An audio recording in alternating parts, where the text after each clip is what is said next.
Now to the 70-year-old woman suing Detroit police for $30 million, claiming officers violently dragged her from her home and forced her face down on cold, wet concrete.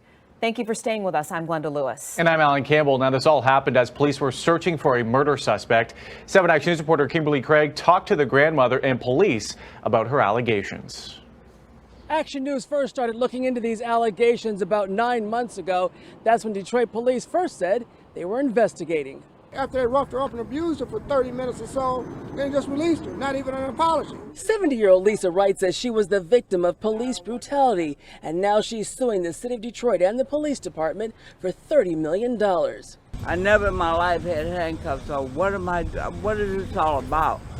To look up and see number of police and guns. One evening in November last year, Detroit police were responding to trouble at a house on Wyoming near Chippewa when 2 police officers were shot, including Corporal Rasheen McClain, who was murdered. It happened 3 houses away from where Lisa Wright was home with her 19-year-old grandson, who opened the door when they heard a commotion. It was a knock on the door. It's officers galore outside. Freeze, hands up, just get the F on the ground. When they threw me on the ground, they handcuffed me. So I couldn't move, and I'm watching the way they're abusing him. And there's nothing I could do to help my grandson. Like, what did he do?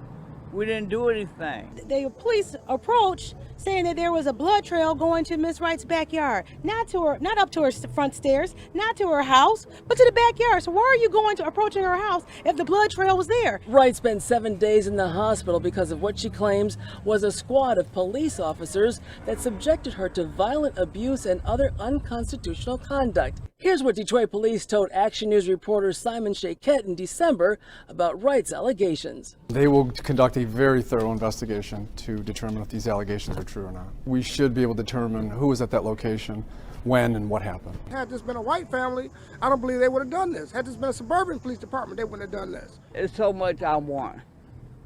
And I don't want this to happen to another senior citizen. And we've asked Detroit police the results of their investigation into these allegations. So far, no response. In Detroit, Kimberly Craig, 7 Action News.